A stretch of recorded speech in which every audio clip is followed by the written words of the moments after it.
பார்த்திங்கன்னா நல்லா பெரிய டம்ளரில் ஒரு 200 கிராம் உளுந்தம் பருப்பு ஒரு 2 மணி நேரம் ஊற வச்சுக்கலாம்.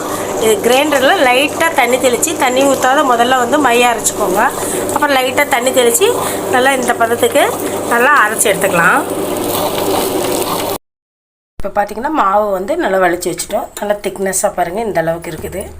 இது கூட வந்து பொடியாக நறுக்கினா பெரிய வெங்காயம் வந்து ஒரு 2 சைஸு, பச்சை மிளகாய் 3, கறி லீஃபு ஒரு கொத்து எல்லாம் இது கூட சேர்த்திக்கலாம். தேவையான அளவுக்கு உப்பு சேர்த்திக்கலாம். ஒரு 1.5 ஸ்பூன் சேர்த்திருக்கேன்.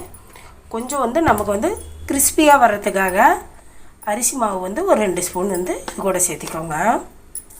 நம்ம வீட்டிலே வந்து மெதுவடை வந்து சூப்பராக செய்யலாம். இதுக்காக நம்ம கடையில் போய் வாங்கணுங்கிறது கிடையாது. இப்போ பார்த்திங்கன்னா கொஞ்சம் ஜீரகம் இது கூட சேர்த்திக்கலாம். ஒரு 1 ஸ்பூன் இல்லை 1.5 ஸ்பூன் சேர்த்திக்கோங்க. மிளகு ஒரு 1 ஸ்பூனு போட்டு நல்லா கலக்கிக்கலாம். இப்போ ஆயில் ஹீட் ஆச்சு, நம்ம வந்து வடையை போட ஆரம்பிச்சுக்கலாம். வடை வந்து நல்லா எண்ணெய் காஞ்சோன்னுமே கொஞ்சம் மீடியமான ஹீட்டில் வச்சுக்கோங்க. அப்போ தான் வந்து ஒரே மாதிரி வேகும். நம்ம வடை போட்டோன்னுமே உப்பி மேலே அப்படியே வந்துடணும். அப்போ தான் காற்று போல் வந்து உள்ளே நல்லா வேகும். அதுதான் நமக்கு வந்து பதம். பாருங்கள், வடை சூப்பராக வந்துருச்சு. அரிசி மாவு நம்ம போட்டதுனால நல்லா கிறிஸ்பியாக கடையில் போடுற அளவுக்கே வந்திருக்கு பாருங்கள். அரிசி மாவு நம்ம கண்டிப்பாக வந்து இது கூட சேர்த்துணுங்க.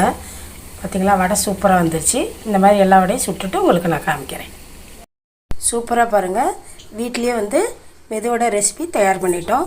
டேஸ்ட்டு சூப்பராக வந்திருக்குது. நீங்களும் வீட்டில் இந்த ரெசிபியை ட்ரை பண்ணி பார்த்துட்டு எப்படி இருந்ததுன்னு கமெண்ட்ஸில் சொல்லுங்கள். பிடிச்சிருந்தால் லைக் பண்ணுங்கள், ஷேர் பண்ணுங்கள், சப்ஸ்கிரைப் பண்ணுங்கள். தேங்க்யூ, பாய்.